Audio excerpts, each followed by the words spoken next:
আমাদের বর্তমানে মোবাইলে আমাদের বাচ্চারা আসক্ত হওয়া এবং এমনকি তারা মাদকে আসক্ত হওয়া বিষয়ে যে প্রশ্নটি করেছেন, এটি বর্তমান সময়ের অত্যন্ত গুরুত্বপূর্ণ একটি বিষয় বলে আমি মনে করি। এতে করে আমাদের সমাজ ধ্বংস হচ্ছে, পরবর্তী প্রজন্ম ধ্বংস হচ্ছে। ডিভাইস ব্যবহার থেকে নিয়ে যদি আমি বাচ্চাদেরকে বিরত রাখতে চাই, আমি একজন শিক্ষক হিসাবে, আমি একজন অভিভাবক হিসাবে, আমি একজন পিতামাতা হিসাবে, যেভাবেই বলি না কেন, যারা আমাদের ছোট, যারা শিশু, যারা বোঝে না, যারা অবুঝ, তাদেরকে এই ডিভাইস থেকে যদি, মোবাইল ব্যবহার থেকে যদি তাদেরকে বিরত রাখতে চাই, তাহলে আমি প্রথমত 6টা জিনিস এখানে ব্যবহার করব। নাম্বার 1, আমি প্রথম বলবো সেটা হলো এই যে প্রথমত নিজেকে বাচ্চাদের সামনে মোবাইল ব্যবহার থেকে নিজেকে বিরত রাখা যত দূর সম্ভব। আমরা অনেক সময় দেখা যায় যে শিশুকে কোলে নিয়ে, শিশুর সাথে বুকে নিয়ে বা শিশুর সাথে একসাথে শুয়ে থেকে আমরা ইচ্ছা মতন মোবাইল ব্যবহার করি। তো আমি মনে করব যে প্রথমত তাদের সামনে, বাচ্চাদের সামনে নিজেও মোবাইলটা কম ব্যবহার করা, তাতে করে তারা দেখবে না, তারা দেখে শিখে, তারা দেখে হাত থেকে টান দিয়ে নেয়, অনেক সময় কেঁদে ফেলে নেওয়ার জন্য।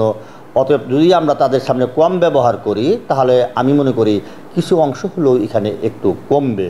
আগের যুগে দেখা যাইত যে তারা মায়ের বুকে দুগ্ধ পান করতে করতে ঘুম এসে যেত, বা অন্য কোনো হামনাত ইত্যাদি পড়ে, বা কোনো কোরআন তেলাওয়াতের মাধ্যমেও পড়ে পড়ে শোনাইতো, আস্তে আস্তে ঘুম পাড়াতো।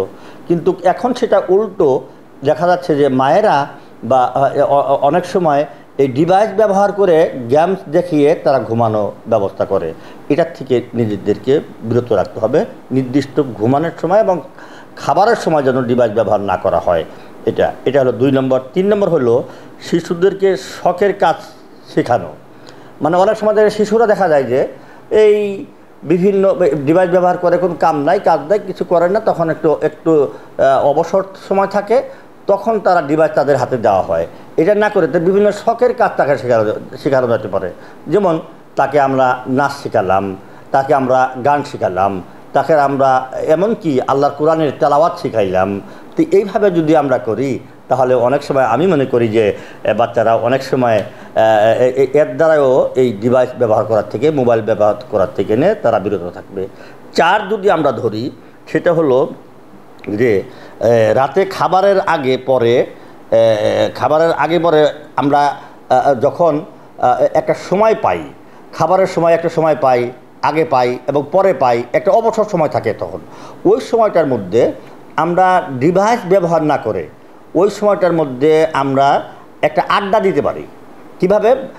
মা বাচ্চা, মা বাবা এরা মিলে আমরা বিভিন্ন প্রকার আড্ডা দিতে পারি, বাড়ির গল্প বলতে পারি, আমরা বিভিন্ন প্রকার অন্য কোনো আলোচনা করতে পারি, লম্বা কোনো কিচ্ছা বলতে পারি, এবং আমাদের অতীত ইতিহাস বলতে পারি, আমাদের লেখাপড়া সম্পর্কে একটা আলাপ আলোচনা করতে পারি। এভাবে একটা আড্ডাখানা আমরা জমাতে পারি, মুড়ি খাওয়ার আড্ডা করতে পারি, বাদাম খাওয়ার আড্ডা করতে পারি।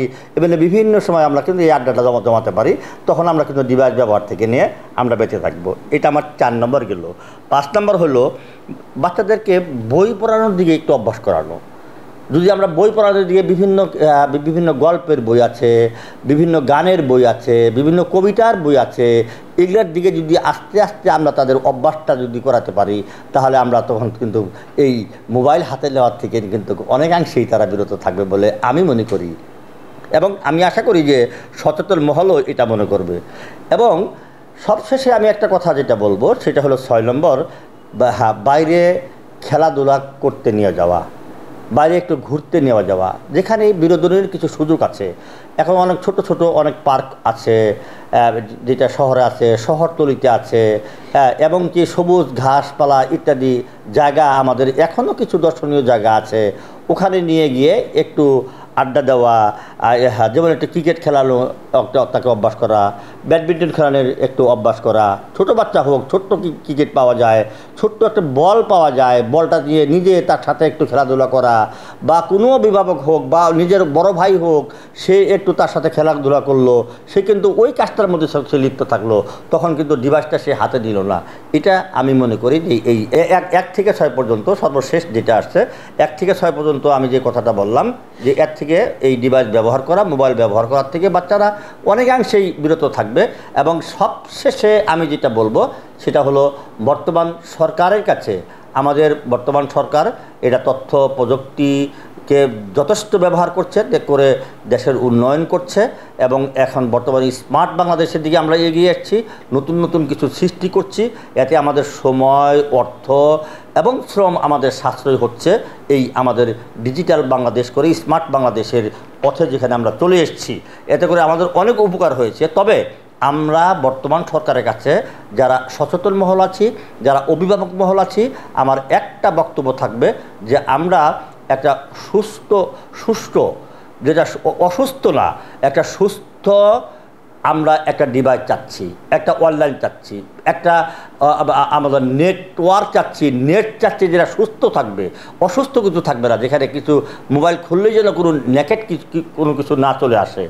দেখা গেল যে আমরা মোবাইল খুললাম, এমন একটা ডিভাইস খুললাম, খুলতে খুলতে হঠাৎ করে একেবারে উলঙ্গ কিছু চলে আসলো বা নেকেট কিছু চলে আসলো, এতে করে কিন্তু আমাদের বাচ্চারা কিন্তু ধ্বংসের দিকে চলে যাবে।